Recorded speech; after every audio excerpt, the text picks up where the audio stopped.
You're like a circle that floats around me, keeping me safe and sound. And when I fall, you tied a rope to me. You're blessing me every day.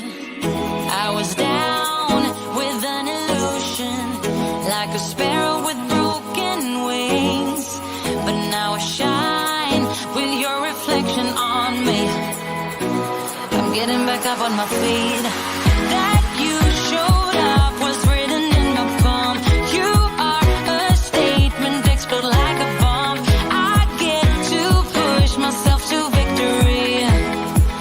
You make me winner. You cut me loose and set me free. You make me win in every way. You showed me how to spread my wings. Yes, I'm the winner of the day. You cut me loose and set me free. You make me win in every way. You showed me how to spread my wings. Yes, I'm the winner of the day. Yes, I'm the winner, yeah.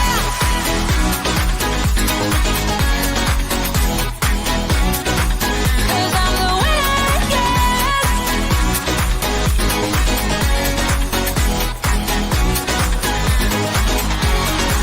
Am I awake or am I dreaming? So far gone, I won't look back. And when I move, there ain't no stopping me. You're pushing me up to the top. I saw the clouds looking angry, but then the sky reached my mind. And when I space out, I see the possibilities unfolding the way that I want. That you showed up was written in the palm. You are a statement, explode like a bomb. I get to push myself to victory. You make me winner. You cut me loose and set me free. You cut me loose. You make me win in every way. Win in every way. You show me how to spread my wings. Yes, I'm the winner of the day. You cut me loose and set me free. You make me win in every way. You show me how to spread my wings. Yes, I'm the winner of the day. Yes, I'm the winner, yeah.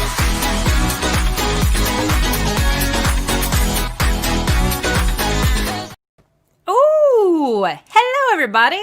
Welcome to our live Q&A. We got our little friend over here. He's dancing because he's so excited. It's the Carlton, you guys. It's the Carlton. I don't know. I just thought I'd have a little fun with it. Okay, so we are going to answer questions today. If you have any questions at all, feel free to put them in the comments, of course. As you know, that is exactly what the whole point of this is, right? Is that I'm going to answer questions. I do have a couple questions that I received before today's live Q&A, which is always amazing because then I feel prepped and ready and like you guys are ready to learn. But if you have any questions at all, feel free to post those in the comments at any time. I will answer as many as I can, of course. We are live inside of my Facebook community, DIY Marketing with Melanie. So shout out to my group members in there. If you're not part of that community, it's open, it's free. It's an open community of anyone who is learning to do their marketing themselves DIY style. So you own a business, you're a marketing manager, you're a marketing coordinator, you're an aspiring business owner, doesn't matter. If you want to learn how to do your own marketing, come over and join us in that group. We have a lot of fun. We support each other. And I just recently decided to open up these live Q&As outside of that community. So we are not only live inside of there, we are also live over on YouTube as well as over on my Facebook business page. Hello, Violet. Speaking of YouTube, Violet actually is one of my new subscribers over on YouTube, and she asked a question earlier today, and I was able to help her out. So, Violet, glad you're here tuning in. Glad that you're here. And Tara, always here from Anchorage, all the way over in Anchorage.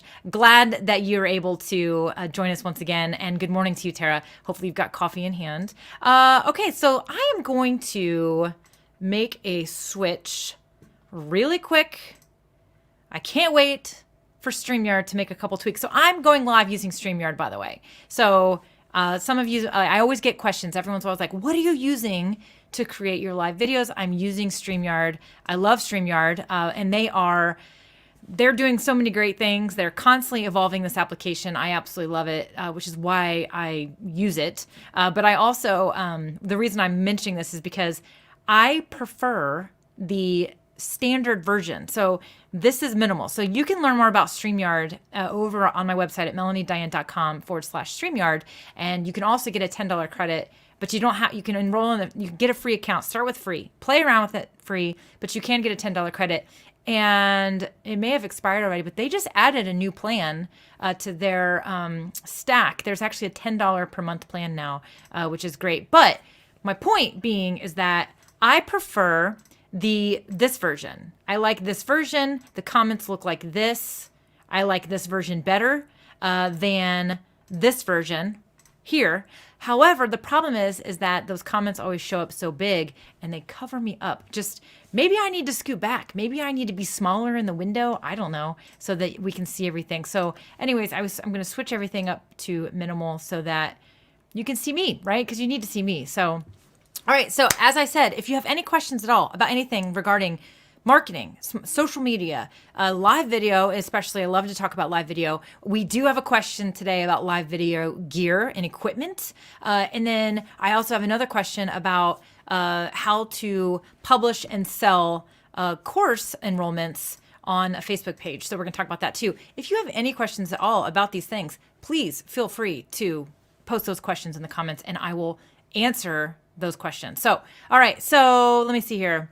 Got it. So Violet was trying to figure out how to set up the second camera. And those of you that have been with me for a while know that I recently figured out how to do this. And I've got a video up over on YouTube, and Violet was trying to figure out how to set up a second camera, but her webcam sounds like it was too old, which is a bummer. So I know there's a lot of people that are using their really old webcams as the secondary camera. I mean, mine's way up there and it's my behind the scenes cam.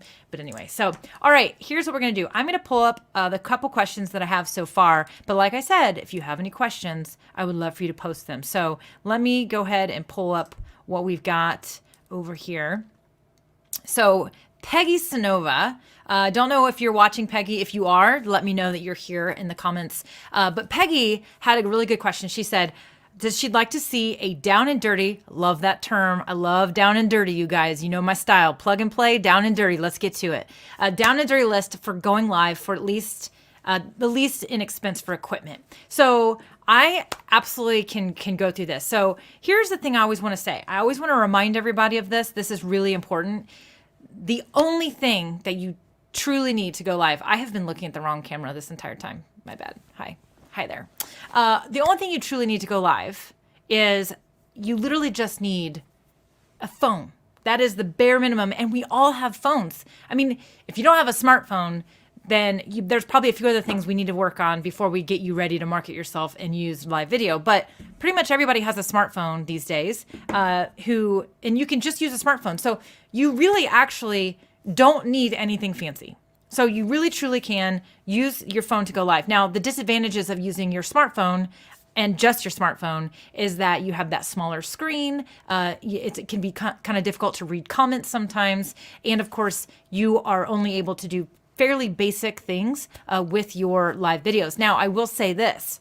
If you do use an application like StreamYard now will work on a mobile device, which that means you can still produce a live stream video, pull up comments like I am, share your screen. What you see right here is a PowerPoint slide that I made, and I'm sharing my screen. And that is so that I can screen capture the comments from other places and then pull it in. So, I mean, that's what I've done here. So you can still do those things. You can't share your screen because you're on a phone, but you can pull up comments, you can create banners. You can actually do those things if you use the StreamYard mobile. It's not an app. You go to their website on your phone and it does all the same stuff. So that's the caveat, that these applications are starting to come out. Now, you have to pay for StreamYard if you want these features that I'm using right now. But that would be the least expensive approach. That's a $0 to $10 a month approach, right? Just your phone. Now, sticking with just your phone, you're going to want to invest in a tripod, right? Because you're going to want to have that phone be stable. You can totally get by with propping your phone up on something and making it work that way too, right? Now, when I say phone, also a tablet. If you have an iPad or a tablet, that will also work for you to go live as well. You definitely, especially with the tablets, you want to make sure you're using one that's in fairly newer, like in the last 2 to 3 years. The older ones kind of had crappy webcams built into them, but the newer ones are really good. And of course, just about any iPhone the last 4 or 5 years is going to have a great camera inside of it. Now, so let me elaborate on this a little bit further, because I do think that Peggy is wanting to take it even further, which is great. So let's talk about, if you are wanting to invest and you'd have a small budget, what would be your down and dirty, least expensive approach to this? So that's what we're going to talk about next. But I wanted to give that little caveat because I just always think it's so important to point out to people that we see people doing really cool things. I see people doing really cool things. My mentors, Luria Petrucci and David Foster, are doing like crazy, amazing things. And I love it. And I love to learn. And I'm in their community and I learn with them. But I look at that as like, okay, how can I aspire to try to mimic what they're doing, but do it in the DIY plug and play down and dirty style, which is totally what I do. And it's totally what I geek out on. However, there are days where I catch myself. I'm like, ooh, like, I really want that. Oh, I want to be able to do what they're doing. And it's going to cost me money. And I have to pull myself back sometimes to remind myself, reel it in, reel it in. Is that really going to be a game changer in your business?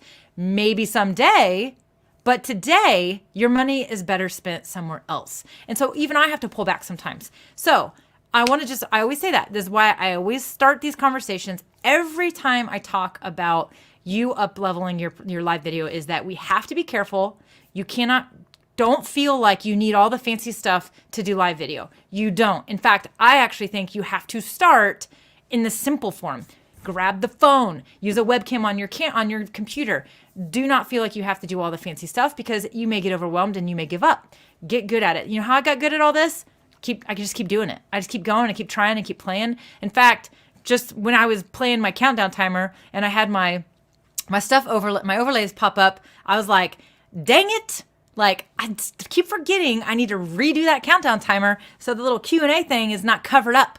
So again, I'm not perfect, but you know what? Do you guys really care? No, you don't, right? If you do, I'm not your girl. It's all good. It's fine. So anyway, okay, here we go.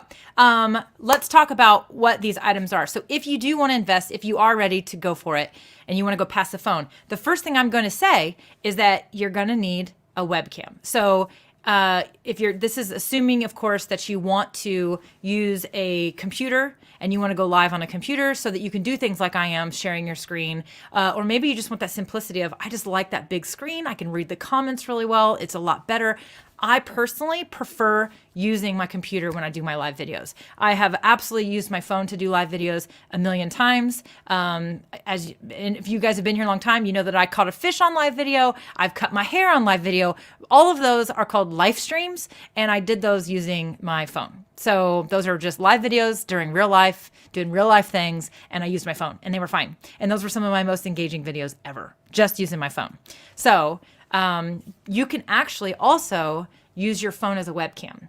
So if you don't want to buy a webcam and you already have a phone, your phone is a really amazing webcam. In fact, it's one of the better ones on the market you can have. So there is a way that you can, especially an iPhone.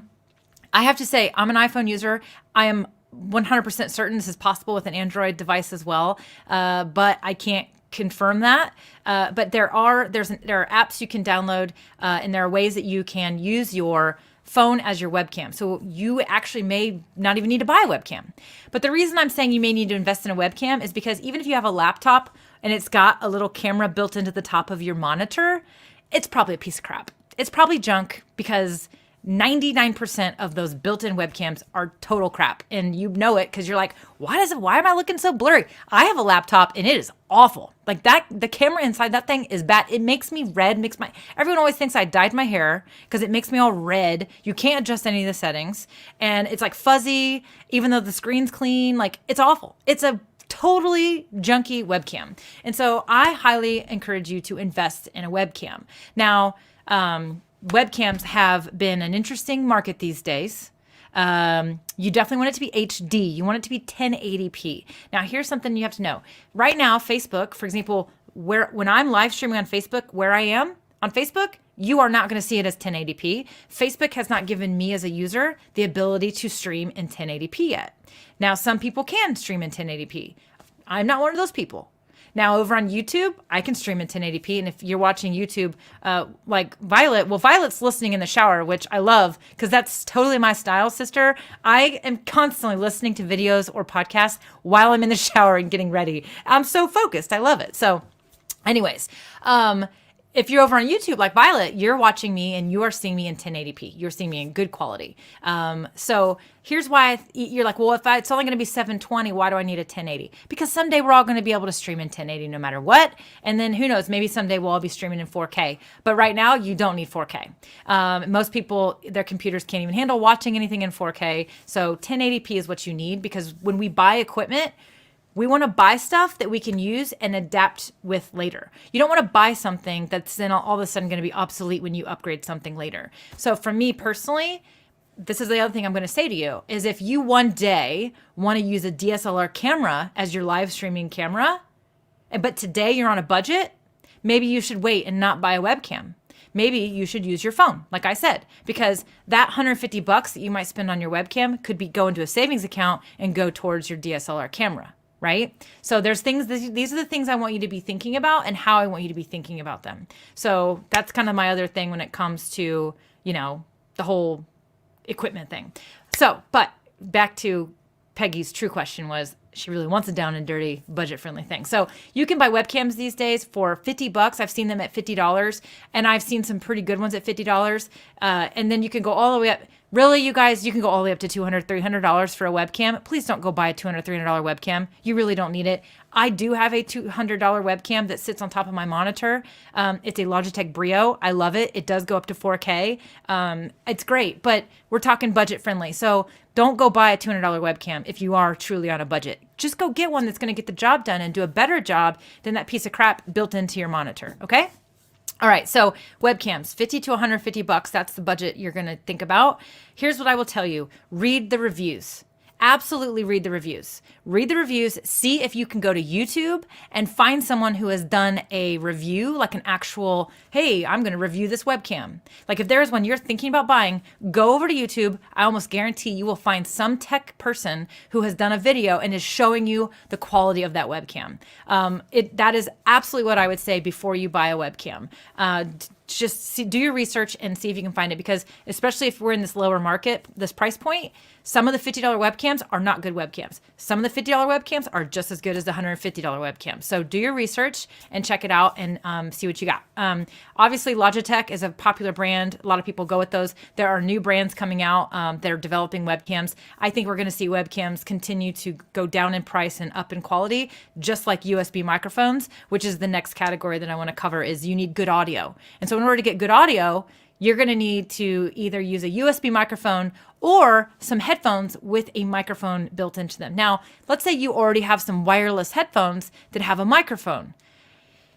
Unless you have some really nice, fancy noise canceling microphones, they're probably going to sound like crap. So let's just think about that. I want you to test it, because again, if it's what you have, I always say start with what you have. See if you can use what you have. If you don't have the ones that sound good, then honestly, just use the wired ones that have the little microphone right here. Those are some of the best sounding microphones I've heard. And most people are not going to be bothered or offended that you have wires hanging down from you. They just aren't. People feel like they think that, but that is not the case. So you can just use those. Those cost like $20. You can get a decent pair for like $20. Now, the other potential upgrade that you might want to consider is a USB microphone. Now, there are different types of microphones. There are microphones that use different hookups. We're not going to talk about the other ones, the fancy ones, because they require an audio interface. We're talking down and dirty, so we're talking USB. USB means it's going to plug into your computer and it's going to be ready to go. The very popular brands for these microphones are Blue. So I currently right now I'm using a Blue Yeti, which is a large microphone. I have this microphone. I use this microphone for my podcast. This is why I use this microphone for my live videos. If I was only live streaming, I probably would not use this microphone. I would use something smaller and less expensive. This microphone is going to run you about $130 to $150, unless there's actually a newer one that's like $200. I don't know why it's got like some lights on it. Don't go do that. But if you guys know, I did a video on JLab, just came out with their own set of microphones as well. And I recently did a review on this. It's actually over on YouTube. I did an unboxing. I checked it out live. This microphone sounds fine. It was $49. I think I got it on sale for $39. $50, okay? And it sounds great. It's perfectly fine. The competitor and the little sister to the Blue Yeti is the Blue Nano microphone or the Blue Snowball. Those are the little sisters of the large Blue Yeti. Again, the reason I'm using this mic is it's already set up. I already have it configured because I use it for my podcast. If you're not using something like that, if you're not doing podcasting, you don't need a fancy microphone. So just go buy a $50 to $100 microphone at the most. Sure, if you really want to go crazy and you're like, hey, I actually want to do a podcast. Well, then go ahead and invest in the Blue Yeti and get a $125 microphone. By the way, there are other microphones besides Blue. These are just the microphones that I'm aware of that I have used, that I have tested. The JLab microphones that just came out are the same price points, and they are great. So do your research, the exact same thing I just described to you. Do your research on the equipment. Go over to YouTube. Google in the exact equipment you are looking for. You will find someone that is showing you a comparison. There are so many audio comparison videos over on YouTube. They're super, super helpful. I love it. So think about that. Now, you may be asking, do I really need to invest in a microphone because there's a built-in microphone on my webcam, Melanie? I got this webcam and it has a microphone in it. My computer has a built-in microphone. Here's what I would say. Your computer, the built-in microphone on your laptop is probably junk, just like the built-in webcam. Now, if you've invested in a webcam, especially a newer webcam, and I'm not talking about the webcams that have been on the market for a while, the Logitech 920s, the Logitech 922s, even the Logitech Brio, all of those webcams have literally been out for years. They are old hardware. They are great cameras. They work very well, but they are old hardware. If you are looking at those, most likely, the audio is not going to be great, okay? However, the brand new webcams that are coming out, like brand new on the market, this is like the first time we've sold this thing, they are improving the quality of the audio in those. So here's what I would say. Give it a test. See what you think. See if you like it. Most likely, it's not going to be great. You know why? Because that camera is going to be kind of far away from you. And the thing about microphones is the closer you get to the mic, the better it sounds. That's the way it works with microphones, which is why I like the wired microphone that just comes down right here. Okay? It's right here. When you can be close to a microphone, you can talk. It's going to be great. It's going to be clear. And you're not going to get the background noise.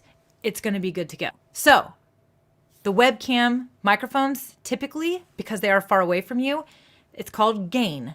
They have to turn up the gain, which means they have to turn up the range of which they record sound. What that means is if the gain was down, you'd have to be really close to the microphone. When the gain is up, you can be further away. I, for example, have the gain up a little higher on my microphone right now, but when I record my podcast, it's almost all the way down and I am up in that mic because you can't see me. It doesn't matter. So the reason why this is important is the further away that microphone is from you and that larger that gain is, well, guess what else? It's going to pick up any other sounds, echoes, noises from things. It's just not going to sound as clear. So usually a microphone that's built into a computer or a webcam is not going to sound very good. Now, the microphones in these bad boys sound pretty dang good. I will say that when it comes to your iPhone, especially if you're facing the right direction, the microphone sounds pretty good. And when you go live and you use a camera or your phone, a lot of times you're pretty close to it.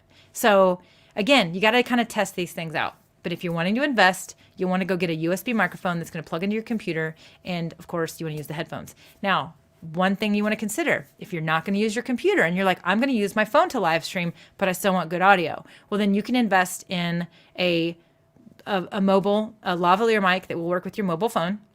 Those are going to cost you about $100 or more to get a really good one. They also make wireless mics now. You're getting into the high price stuff there. I would question and challenge that. I would say if you're only going to use your iPhone, then why do you need you may need to invest in some other equipment first before you decide to go with like a lavalier mics that are wireless and stuff. Unless you're just always going to be on the go when you're live streaming. Okay, next thing to think about here is lighting. Now, lighting is the next category of improvement. So I always, there's your actual visual, there's your audio, and then there's your lighting. And so this is going to improve the way that things look. Now, you can spend $0 on lighting if you have a good natural light source. So if you have a good natural light source, like a window, a patio door, and it's not too bright, sometimes it's too bright, then that's all you need. Literally, for years, that's all I ever used. When I was first live streaming, that's all I used. I made sure I faced a window and I was good to go. Then I changed my view and I had to invest in some lighting because I didn't have the window anymore. You know what I bought? I bought two $10 paper shade lamps from Lowe's, which now these paper shade lamps aren't available from them. But if you have an IKEA anywhere near you, they sell paper shade lamps. You just want to make sure you get the brightest bulbs possible in them. And you can use paper shade lamps as your lights. That's your cheapest option when it comes to investing in lighting. Now, the reason why we use paper shade is because we need that light to be diffused. If you're just using a lamp with a regular shade, it's not going to look right. If you take the shades off and you get that bright bulb, it's going to create shadows. The light is too harsh. You want diffused lighting. And those paper shade lamps are great. And they mimic like soft boxes. So that's what professional photographers use. They use soft boxes and things like that. You're getting into higher pricing there. The next level of investment that I would encourage you to look at is a ring light, either 1 or 2 ring lights. 1 or 2 ring lights. And 1 ring light would go right here in the middle. I have a ring light on right now. If you use 2, you would flank them. You would go right here, about 45 degrees in, and that's what you would use. So if you want to know about my lighting, I'm using a ring light that cost me about $65 when I bought it. It's the Neewer, Neewer. I don't know how to pronounce it, but it's, if you go to Amazon and you type in Neewer 18-inch ring light, you will find my ring light. Okay, and there are multiple models. They've come out with newer ones, and so yeah, that's what I have. I have that, and then of course you notice I also have LED lights behind me all over the place. I've added those things. Those are effects. Those are not required for you to upgrade your live videos. I do think that when you can have a good scene and you can kind of like make things look good around you and behind you, it adds interest. It's just a little bit more fun. I personally have had a lot of fun enhancing the look of my live videos for sure. And so yeah, there you go. Let's go back to this here. Okay, so the next thing that you want to think about in your lighting is you want to make sure that what you buy, you actually have room for. So the ring light, I know that there are ring lights out there that are like really little. They market ring lights like attached to your desk, or they're like 12 inches or 10 inches. Personally, for me, I have used a few of those, and I do not think they do the job. They typically, you typically have to turn them all the way up to get them to do anything, and they create what's called a hot spot. So if I turned my ring light up all the way, you'd probably see a hot spot on my forehead, which is usually where the hot spot shows up. That's where part of you is washed out. So when you get these smaller ring lights, what you want is you want a wide cast of light. And so when you get the smaller ones, it's like a spotlight on you instead. And they just don't typically do the job.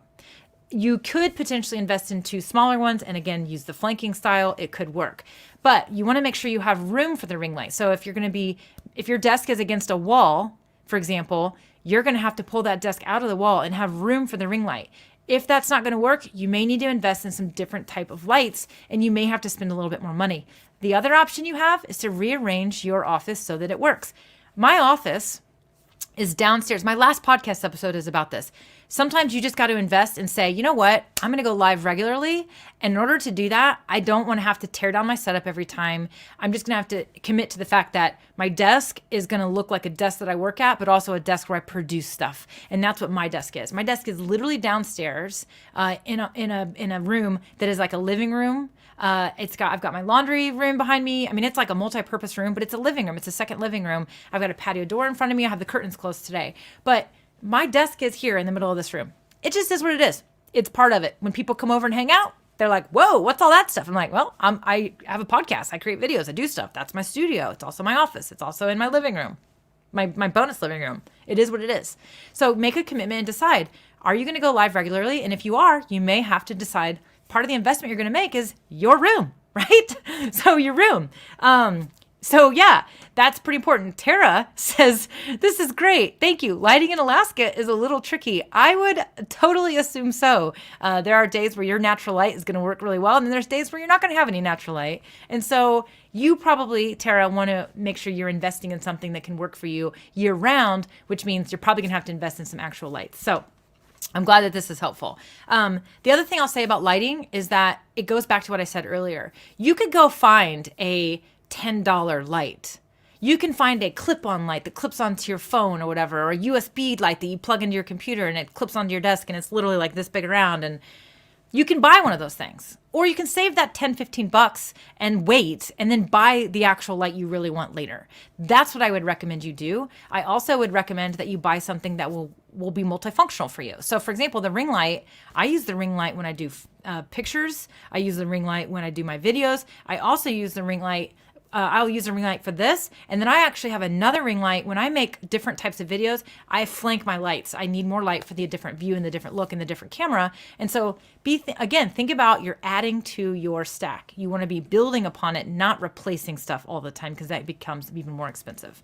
Okay, so the last thing I'll say about this, and then I'm going to move to the next question. And if you get, I see I have a couple questions, so I'm going to make sure that I get to those questions in here. So, and Derek, I think that's you. I'm not sure. You're in here, but you're showing up as Facebook user. And I'm only assuming it's Derek because there's like a million comments and Derek is one of our big commenters inside of our group. So anyway, you might need to re-authenticate yourself with StreamYard. Okay, so the last thing we want to talk about is software. This is optional. You absolutely can live stream without software. You can go live with Facebook Creator. In Facebook, you can do that. You cannot schedule a live video and then go live. You have to have software to do that. You can go live with YouTube without software as well. You do not have to have software. Now, if you want to go live with LinkedIn, if you're approved, you actually do have to have software. They require a third-party application. But if you want to do things like share your screen, toggle back and forth between those views, pull up comments, do all the fun things like I do, maybe pull up, the overlays like I had up earlier. I had this up earlier. And then we have fun overlays in our group. This is how we party with the Party Parrot. That's the fun stuff that we do over here in our group, of course. If you want to do things like that, you're going to have to invest in software. And so almost all the softwares, the fun stuff that we do over here. Whoops. Don't know what just happened. All the things that I do and that I try to recommend are what I call plug and play. They also typically have a free version and then you can upgrade. Now, the free version of StreamYard, for example, you are going to have a stream that looks like this. You're always going to have that logo up in the corner where I am over here. You're always going to have this logo. You are not going to be able to do custom overlays like this. Like this. The only one you'll have is this one. You cannot do custom backgrounds. There are some features that are removed from you. However, you can 100% go live and stream with this. You could totally get started. Most of the people in this world are not going to care that you have this logo up in the corner, right? So start with the free version, get acclimated with it, decide if you like it and if you want it. And if you do, then start thinking about investing in purchasing and investing in the actual software. So I say $0 to $50 per month because a lot of these applications have free versions and you can 100% get by with the free version. And so with that being said, I do recommend you start with the free version, you play around with it. I also recommend that you explore your options. Now, these are 3 of the most popular simple web-based, browser-based streaming apps right now that are plug and play. So StreamYard, which is what I'm using. Restream is another one that is very similar to StreamYard, super similar.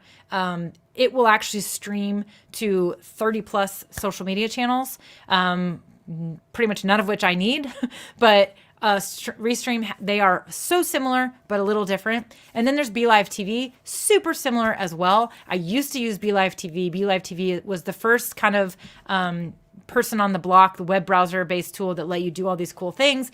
And since then, StreamYard's come along and I have totally fallen in love with StreamYard and prefer StreamYard. That's what I use right now. I actually am getting ready to start doing some testing and exploration with Restream as well. And so I'm going to be kind of talking about that one. But for me, StreamYard's been great. I love it. I love the application. I really enjoy the way the developers have developed the software. I'm actually getting ready. I don't think I've told you guys this. I'm getting ready to, they're getting ready to publish some content. I'm actually going to be a guest contributor in some of their content. And so I just really prefer StreamYard, but I am going to explore Restream because I want to be able to explore these things for you guys. So I will be doing that as well. So these are very basic, they're very simplistic plug and play applications.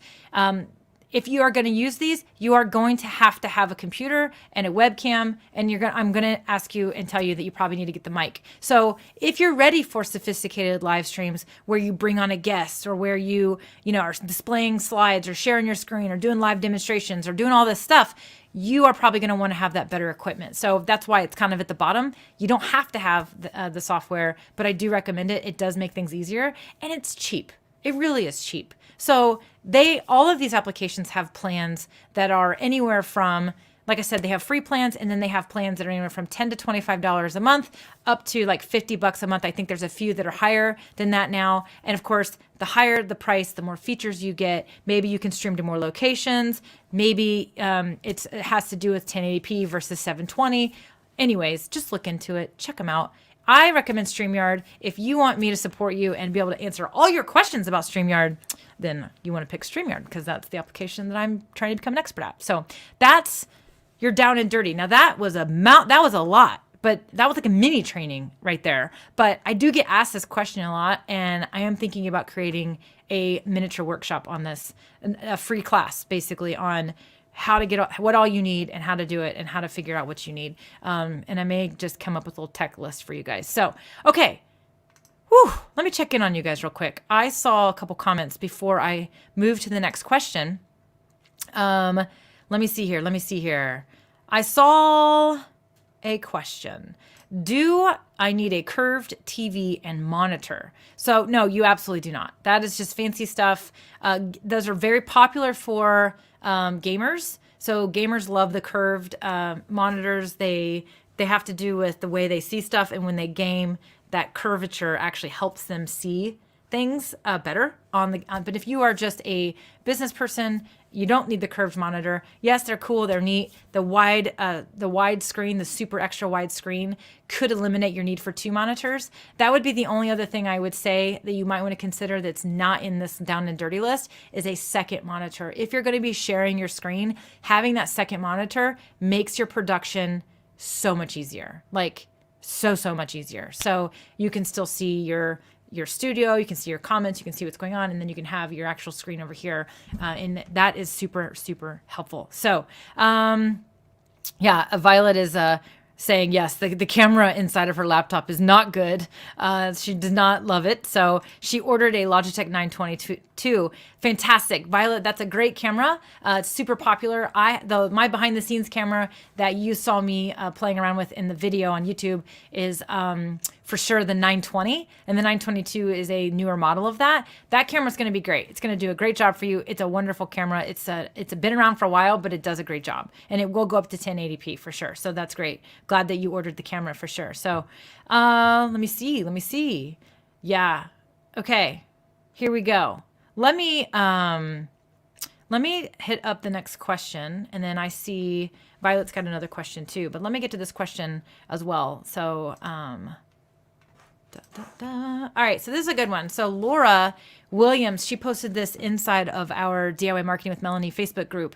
She said, so she's basically trying to post classes. She has classes that she offers, and she wants to know how can she basically publish to get people to enroll in them. And so I kind of asked a clarification question because she said, I need to post class offerings. I have my time and price point. I have no clue how to do this on my business page. So I wanted to clarify that she was talking about her Facebook business page and asked for a little bit more information, which she says that her challenge is that her website domain is down.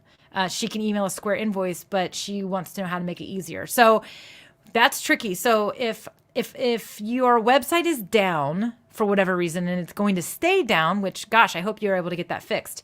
The easiest thing, if you truly want it to be super easy, then I would look into hosting or using Eventbrite or one of those types of websites to host your event. They are going to charge you a fee, which you're being charged a fee from Square anyway. So anytime you process a payment online, that payment processor, no matter what tool you use, is going to charge you a fee. So you're going to have a little bit of money come out. You are paying to use that service. It is no different no matter what option you use. The reason I like Eventbrite, especially if you don't have a website, is that Eventbrite is its own platform. And so Eventbrite can actually help you get exposure. The other reason I like Eventbrite is it very easily connects to your Facebook events. And that is basically what I'm going to recommend, is that you create a Facebook event on your Facebook business page, and then you connect that event to an Eventbrite event. Now, what that means is that someone who finds your event or your class through Facebook, they can enroll right there, and it's the Eventbrite application is going to work behind the scenes. And then after your event is over, they're going to send you a check. They're going to send you a check for all of your enrollments minus the fees that they charge you. So the disadvantage to using Eventbrite is that you have to wait for your money. You have to wait till your event's over to get your money. But the advantage is it makes it super, super easy. So that would be one thing I would look into. The other thing, if you still wanted to use Square, then I would still create a Facebook event to market your event, of course, because that is your question. How do you do this on your business page? You're going to create an event, and I would actually look at using something like a Google form, and have them fill out like the link to your event, or in your event to register would be go to this Google form. They submit their information. You then can email them the invoice from there. The only other thing I was going to say, which I did not have time to look into prior to us going live today, because we had just gotten this clarification right before, is that I am pretty certain that Facebook now lets you capture the information and take payments through their application as well. So you can actually do this through that application. The difference is that you may have someone, the reason I'm not sure you want to do that is because business operations. So let's say you're emailing everyone, you're going to email about your class. Maybe you have an email list and you're going to say, hey, next class is next month on this date. Here it is. It's $97.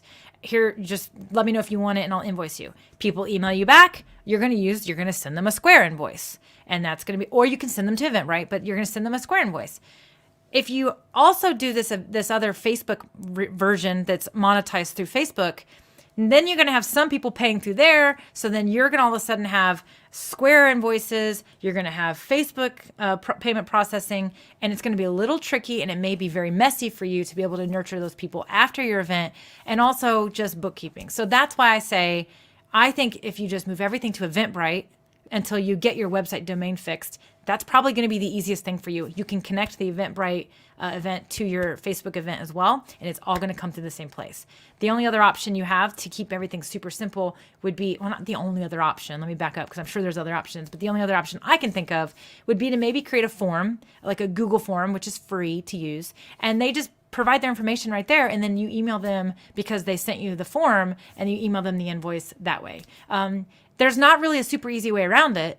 The way you're doing it today is clunky, but you're either going to have to spend some money somewhere, get your domain fixed and get it all fixed there, or you're going to have some manual work, unless you spend more money. So that's kind of my solution for you. Hopefully that's something that makes sense. If not, definitely post more in our group, and I'm sure somebody will be able to chime in and help you out on that for sure. So, okay. Violet asks this question. She says, do you have tips for the newbie on how to grow? Yeah. So first, Violet, I would say definitely keep publishing content. I think live video is absolutely incredible. You said that you, I think, are a crafter, and I believe I quickly looked at your YouTube channel and you were making candles, which looked really fun. I would think that you probably could create a Facebook community, and you could get people into that community and you can help them. So growing, you want to basically get people into, and you want to nurture people. And I've got a really good free e-course on what this process looks like. So if you go over to my website, melaniediane.com, right there, you're going to see a free e-course called Social Media Foundations. And it talks about the process of the marketing funnel, the whole customer journey, getting people from discovering you to actually connecting with you, wanting to stay connected to you, and then getting to like, know, and trust you, and how we do use social media to do that. And then, of course, selling to people. So I would definitely go check out that free e-course that I have over there on my website, Social Media Foundations. You'll find it right there on the homepage. So just go to melaniediane.com and you'll see it there. And that all I think will help answer this question for you, at least from a basic standpoint. But the biggest way I can answer this question is to always be creating content. Always be creating helpful content. So your YouTube videos are a great example of that. And then the other thing is start talking to people and networking with people. And if you can become a guest on somebody else's live stream, or if you can talk about, whatever it is that you do on somebody's podcast episode, that will actually help you grow even faster. I think when you can become a guest in other people's content, it makes a big difference in how you're able to expand your reach. And so that would be the other thing I would say and I would throw out there. But definitely go check out that free e-course, Social Media Foundations. And I think it'll help answer the question, because it's all about content, in my opinion. Creating valuable content and helping people will get people to stay connected to you, and that will help you grow, and they will share information, right? So that's a great question, though. Kind of a loaded question, kind of a big one, but good question. All right, Derek says, would you recommend setting up a private Facebook group to test your live streams in before doing public? Yes, I would 100% recommend this. In fact, I have a Facebook group and this is one of the tips I always give everyone. In fact, it's when I do my Facebook Live bootcamp, it's one of the first things I make everyone do is I make them go create a practice Facebook group. Because inside of that practice Facebook group, you can do whatever you want and nobody's going to see it except for the other person that's in that group for you, or the other people that are in that group. So I have one, and I do all kinds of stuff in there. I test stuff. The thing about StreamYard is that you actually can check things and test things without going live. Like when you open up StreamYard, you can go into the broadcast studio and you can do all kinds of stuff without even being live. You can still see how it's going to look. You can test the interface. Like you can play around with the interface. It's really great. But if you want to be able to go back and watch it as a user and see how something sounds or looks, then you would want to go live. And so a lot of times I do that inside of the private Facebook group that nobody's in. I also do it because sometimes it's kind of fun to go back and look at what I was testing and compare and to see, oh, interesting, that mic does sound better than that mic. Okay, cool.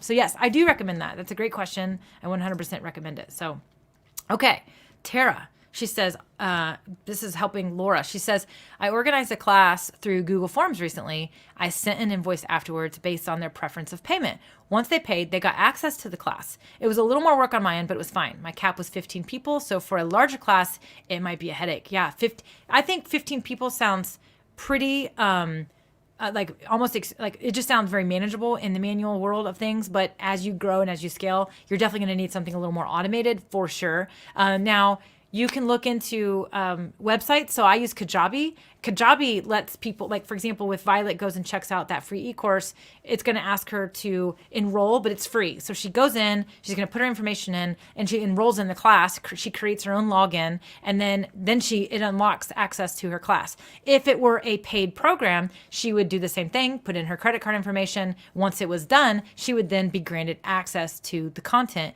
all automatically without me doing anything. Could even happen in my sleep. And so if you use a learning management system like Kajabi, Teachable, Thinkific, Skillshare, they all do these things. They all have all this functionality built in, but they have a cost. And so if you're trying to be super scrappy and keep your costs way down, you are going to have to do some things manually until you're ready to build all that stuff in and do it manual. So, all right, let's see. All right, I don't think I have any more questions right now. Listen, I want to tell you guys and let you guys know that I'm doing these live Q&As in December every Tuesday at 2 p.m. Usually my live Q&As are sometimes they'll be on one day, sometimes they'll be a different day. This month it works out really well for me to do them, and I've wanted to do this. I've wanted to strive towards same day, same time every week, right? In fact, I always recommend that you do that. But this month I made sure that could happen. So we are Tuesdays at 2 p.m. Eastern every week, all month of December. I do not know what's going to happen come January. So I'm going to try to be as consistent as possible. So for sure. Okay. I do have another question. Makayla, hello. Good to see you. I'm glad that you're here. Okay. Facebook user, best podcast hosting platform. Great question. I personally use Buzzsprout. I love Buzzsprout, and I think that's super easy to use. It's dirt cheap. It's got all kinds of tools built into it. It's awesome. Other popular ones, Lisbon is also super popular. Right now, the main difference between Lisbon and Buzzsprout, because they're both great, they both make it easy. You record your podcast episode, you upload it, and it publishes it everywhere. So like you don't have to be publishing it, uploading it to Apple, uploading it to, all the other platforms. It does it for you. You have to do some work on your own end when you get set up. You have to create your little accounts with the different places. Not all of them. Some of them don't require anything. Like Spotify was easy. It just started publishing. But you have to create a podcaster account with some of these platforms. And then you connect that account to your hosting service. And then it pushes it out everywhere. So love it. The main difference between Lisbon and Buzzsprout right now is that Lisbon offers ads. So for example, I could go record an ad and I could record a 15-second ad and it would basically put it out, depending on what I pay and the exposure I'm going to get, it would put it in the beginning and the end of every episode. Because what happens with podcasting is that, you release an episode and your subscribers get pinged that you have this new episode, but then you also have people that are like, they may just be brand new to your world and they're like, oh, cool. I asked a question about profile pictures and Melanie says that she has a podcast episode about profile pictures. I'm going to go check that out. That episode is from last year. By the way, it's still like my second most listened to podcast episode. I wasn't promoting anything at the time, but what that Lisbon ad is going to do is actually going to put an ad that I want to use at that time. It's going to put it in the beginning of that episode. And so it creates an ad around your episodes. And so if you're promoting something or launching something, then it turns those ads on. And then when you're done, it turns them back off. Because the only other way to do this would be, okay, I'm going to launch an episode this week. Well, I'm getting ready to open the doors to my Facebook Live bootcamp, which I am. Okay, cool. I'm going to promote it during my podcast episode. But what happens after the doors close to my bootcamp? Well, then people who listen to that episode in 3 weeks, 4 weeks, they're going to be like, where's this bootcamp? Well, the door's closed. So what I like about those ads is it lets you do promotions. You do have to pay for those ads, of course, because it's advertising. Lisbon allows you to do that. Lisbon has that capability right now. Buzzsprout does not. But I have heard through the grapevine that they are actually getting ready to release that functionality. So Buzzsprout is one I use. There's a bunch of them out there. There are free ones as well that you can use too if you're just kind of playing around getting started. What's really cool about Buzzsprout too is that you can transfer old episodes in. So if you start with one of the free platforms and then you decide, okay, now I'm ready to invest in my hosting service, you can actually transfer your old stuff into Buzzsprout too. I'm sure Lisbon does the same thing. But anyways, okay. It looks like Michaela has a question. Let me check it out. She says, I've not started an email list, a Facebook group, or a podcast. I'm just completing my website and I'm kind of stuck on what to put where. You'd put blog podcasts, likely email lists, so blog first, but okay to mix podcast blog tab. Okay, so here's what I would say. When it comes to your website is home base, right? So your podcast episodes, your videos that you might create, those are all ways for you to create content. But in the end, you ultimately are driving traffic to your website. The reason we put our podcast episodes on our website is so that we have a way to share about the podcast episode. And so, for example, when I release a new podcast episode, I might send an e-blast out, or I might put it in my Facebook group, and I might say, hey, here's the latest podcast episode about finishing the year strong.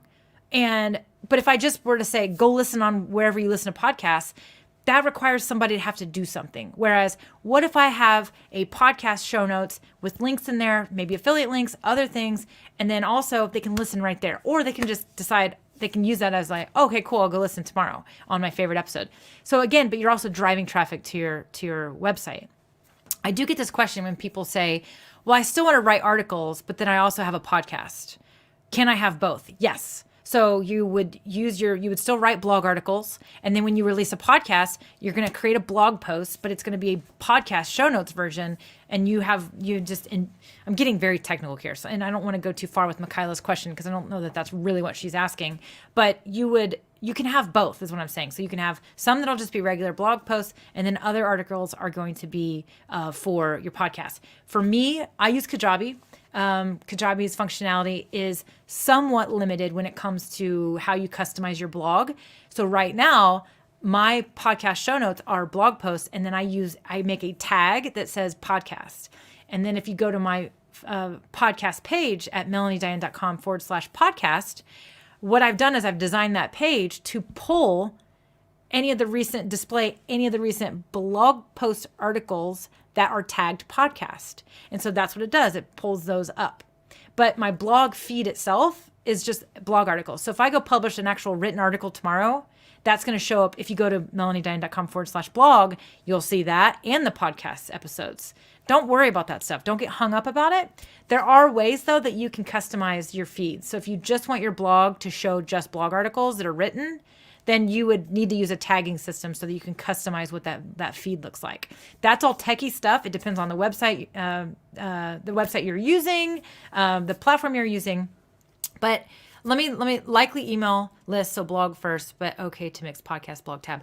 I do not think you have to do a blog first if you are trying to talk about your email. I mean, Michaela, you're on my email list. You know that I don't have blog articles that I send. I hate writing, you guys. I don't love writing. I don't like writing my show notes. I don't love writing blog post articles. I prefer to just get up on a camera and just tell you how I feel, what I'm thinking, or talk to a microphone and just express it, right? And so my e-blasts are videos. They're just little videos. But your e-blast, all you're doing in an email is driving someone to something. So some emails could just be, hey, I just wanted to say hi. I appreciate you. Like I'm on Jasmine Starr's email list, and she rarely has calls to action in them. Usually she's just sending something inspirational. You could do that. You don't even have to have a blog to be emailing. In fact, I wouldn't let that hold you back. I would go ahead and start building your list. You just want to make sure your emails have value. That's all there is to it. So you don't have to have written articles. You could do a podcast, you could do videos. There are people I know that don't have blogs or podcasts, but they do live videos. And you know what their email's about? Their email says, hey, here's what we're talking about this Friday on my live broadcast. I hope you join us. And then she sends an email afterwards that says, in case you missed it, here's what we talked about. These are some really great questions I got during the live. You know, if you want to hear the rest of it, go here. That's her email strategy. She has no blog, no podcast. She has a Facebook page and she goes live on it, and her emails are about her Facebook lives. That can work too. Now, I know that she has aspirations to take those Facebook Live videos, embed them into a blog article, and do exactly what you see from me on my blog with my podcast notes. So you really don't have to have one thing before the other. You just have to have the right method to make what you are doing work. And the key is to get into action and create content. So don't wait for, well, I need to learn podcasting. I need to learn this. I need to learn that. Just be creating content. And so find your least path of resistance and start creating content. And that's what I would recommend you do. For sure. Follow up. She says, know anything about the new podcast platform, Hello Audio? Only private stream right now, but public coming, made for course creators, etc., who want to provide content to members.